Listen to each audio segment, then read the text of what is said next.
Hello and welcome. These are horse racing selections for Friday, the 21st of March. I am flatcapcallum and I'm hoping you are all very, very well. All right, second day of the channel week, Thursday night / Friday, depending on when you're watching this, but Friday selections. We've got, sort myself out.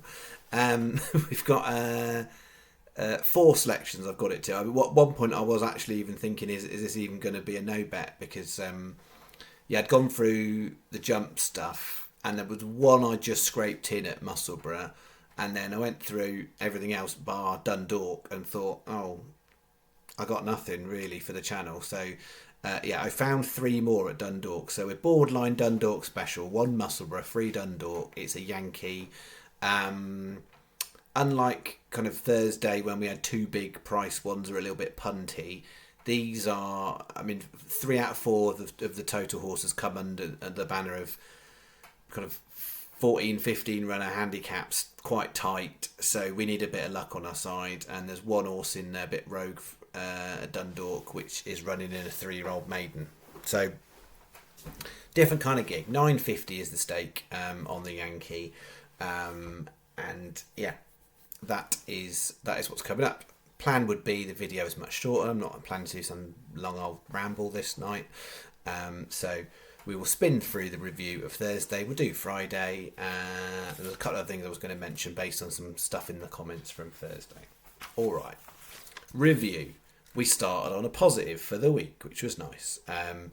Jolly Jewel, I think SP was at 12s, so the channel got a 15p Rule 4 on it. There's a lot of fallers in the race. I don't think it would have made a difference to the horse finishing in top 5, which is what we needed. Absolutely, to my eye, whether you would say my untrained eye or my trained eye or my experienced eye or just my eye. Anyway, to my eye, the horse that was leading coming to the last Jacobet Cavern was well clear and it fell at the last. And I'm pretty sure from what I saw that JJ Slevin stopped riding that horse with maximum effort to the end, that knowing it was going to get placed and was probably going to be 3rd or 4th. And then actually the horse fell at the last, and then it was a bit too late to rectify it. And then he had another one come by him. So it was a funny ride because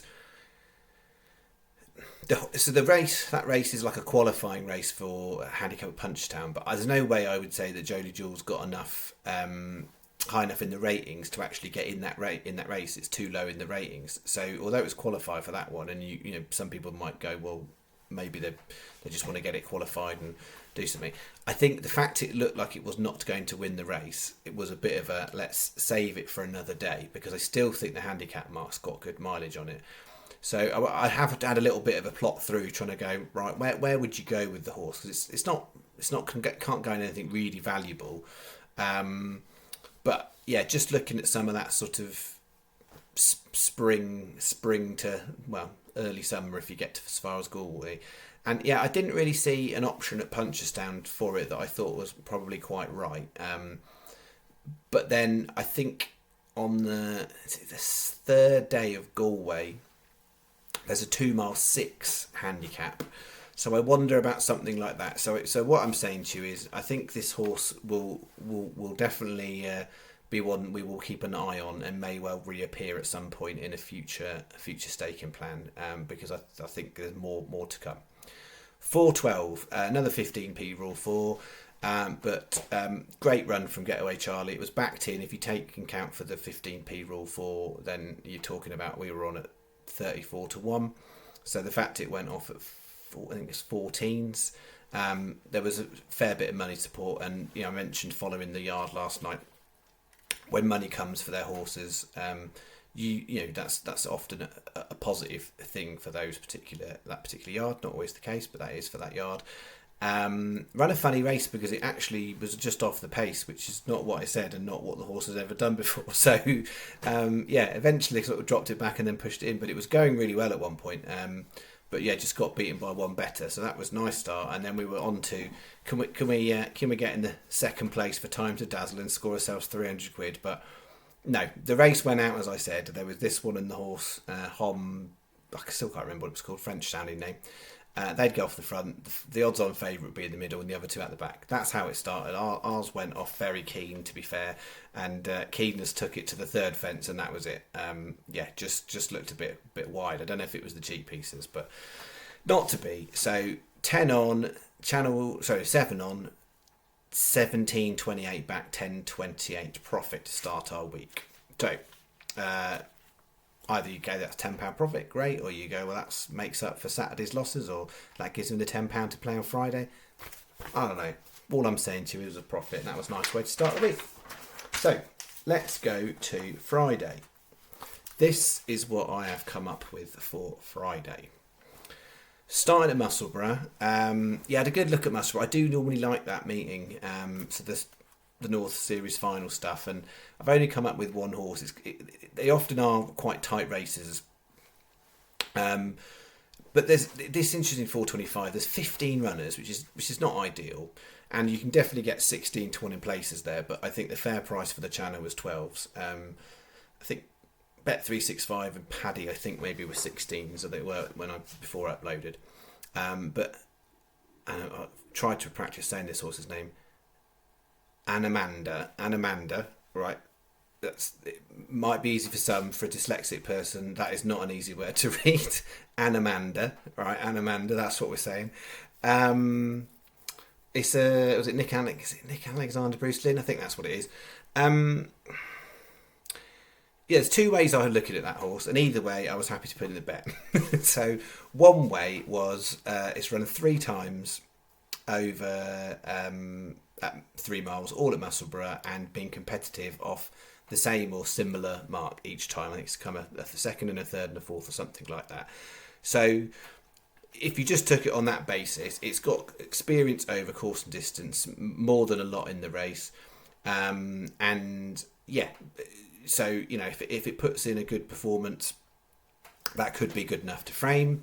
You could also look at it and go, actually, if you look at everything in the race, I'm not really sure, but you could be really strong on anything in the race. So there are some unexposed types in there, but there's nothing standing out. I think it's one of those ones where the betting markets could be a bit all over the place, because it just doesn't look very obvious where you would sort of call a favourite in that race. So happy enough with it. 4 places, 15 runners, and we will take our chance on Anamanda.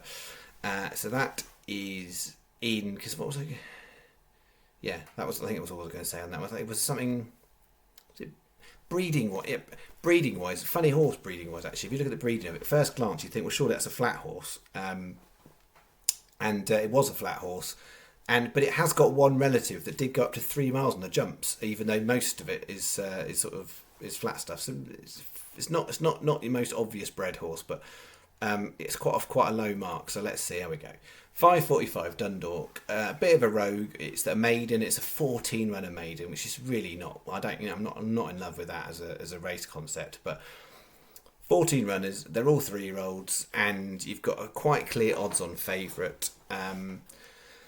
Which basically puts more value down the rest of the market, and this one is absolutely on known form, very, very solidly and clearly the third best horse. So it's a simple play. I don't think that horse is likely to win. It could do with a leap of performance and some underperformance of others. I'm playing this as it's slightly over-egged for the chances of it coming third place, because we've got an odds-on favourite that is inflating the market. So 16 to 1 is its chances of winning. It's probably a mild bit shorter than that, but not much different. But from a place point of view, we are getting the value on that horse. Okay, and then we get into a couple of tricky 14 runner handicaps at Dundalk. 7:15. Both these races are very tight, and I've come out with slightly different views on them. But Man is King is the one that edged it for me. Hasn't run in a handicap since December. I think the last 2 handicaps over course and distance, it was second, and one of those was off like £1 or 2 higher in terms of rating. So it's got form to be involved. It's run quite well in the claimers it's running, but sometimes that form is not necessarily worth the paper it's written on. So if you go by pure what it looks like it's done in the claimers, it's slightly improved. But even if you ignore that and go back to the handicap form before Christmas, it's still handicapped to be a framer, I would say. And then the 745 got a bigger price, limestone red. It's one of those ones where I look through the history of the horse and the betting market activity around that horse, and I'd be so surprised if that horse is not quite a bit shorter come the race. Whether that means it would actually run well or not, I'm not sure. If that horse ends up going SP around that sort of price, then I would think we're cooked before the races start. That's how I'd interpret it. I'll always let my bets run, but that's how I would probably see it. Because it's the type of horse where money's come for it in the past, not always leading it to win or run well, but it's gone off a lot shorter than that. Like last time it ran, it was 4-1. The time before that was 15-8 favourite. When it was 15-8 favourite, it was £2 lower and ran a really nice race and was second. And then it had a couple of months off, and last time didn't look anywhere near the same sort of horse. So we'll see how we go. Jamie Powell takes £3 off, which I think is helpful. They're always really tight handicaps at Dundalk, but when I've gone put it through my star system, I've got these two coming out with a 1 star, so it's not like I'm having to fudge it and go, well, what shall I do about Dundalk? These are all qualifiers, so that's where I've come to. But would it shock me if we had, like finishing fifth and fifth? No. Would I be surprised if any of these get well beaten? Yeah, I would, probably with the exception of that one. It comes down to how much they're trying on that one. These ones normally, I would say, from what I've seen, it run their race, so I should think they should be framing or not far off. This is the one that it could win the race, it could come nowhere. Probably less likely to come 5th or 6th. That's how I'd read it, but we'll find out. Sky are better on one of the races with an extra place, but generally speaking, everybody's similar, which is 4, 3, 4, 4. 25p each way Yankees the bet was 550. 50p each way singles on all 4 just for ease, to be honest. And then 950 is the total. Bet 1, the only bet. It's sort of habit. There's a few things I do as habit, and one of them is to always write the first bet with bet 1. But then obviously some people might think that means there's a bet 2. There isn't. It's just what I've always done for the channel, and that's just one of my habits. And it doesn't impact my life to change it, because that's what I've always done. So and then if I didn't write bet 1, would I just write bet? Maybe I would. Don't know. Just, you all know if you've been following along. Bet 1, it's the only bet. If there was 2 bets, there'd be bet 1 and bet 2. But on a day when there's 1 bet, it's just bet 1. So that's that. And then a couple of people asked in the comments about tips the league stuff. To be honest, my gut is it's not something I'm looking to carry on this year. But I haven't had a proper chat with Stephen Statman about it, and I'm meaning to go back to him and sort of arrange next time we have a proper conversation about anything, because we haven't properly spoken for ages. And I will kind of haven't made a final decision, but my plan is was to not do it, just based on there's a bit of extra work around it. It was a nice distraction, fun distraction, but it did take a little bit of time and stuff. So it's one less thing to not think about in my already very busy life out doing channel. And I feel like last year it was a point prover in to actually show just how many people, if you just stick to a few selections on a Saturday, actually could make profit that might not even realise they make profit because they chuck silly bets and stuff around. So it was quite interesting from that point of view, and yeah, and if you look at the volume of people that watch the channel versus the volume of people that take part in the Tips League, it's a small percentage. So it wasn't like something that even 10% of people who follow the channel were participating in. So yeah, wasn't that inclined to carry on. I would be inclined to think about something else I might do differently in place of it, and some other sort of, I love a gimmick, and not everyone knows that. Like so some sort of gimmick, but not a gimmick, no. But something I might do something else. I'll give it a ponder. Right now, I'm just back trying to get into some sort of regular rhythm, doing a few selections each day, and just seeing how it goes. And that is what I'm trying to do, and not much beyond that, so I can manage, personal life. As most of you know, got a young family, and so I don't want to feel like I'm distracted away from that. As a lot of adults do find, like, you spend probably an unhealthy amount of time on my phone. With me, it's normally to do with betting and YouTube and horse racing sites and that kind of stuff. But so I'd rather rather just try and manage it best I can, and so I can give my family full focus when I'm doing stuff with them. So making a video in the evening is fine. Right. Said I wasn't going to ramble, started rambling, I'll stop there. Cool. Right. Thank you very much. I will see you Friday night, so tomorrow night. Yeah, should be back Friday night for Saturday. I think it's the Kelso meeting, isn't it? I think Newbury's on. We see other bits and bobs. We'll see. I mean, I'm not having great expectations about this weekend particularly. It's sort of that funny weekend after Cheltenham week. At least after Cheltenham week, you have Midlands Grand National on Saturday and stuff. Is a bit more interesting, but it's not been great racing this week, but managed to pick out a couple of bits. Thursday, we'll see how we get on Friday.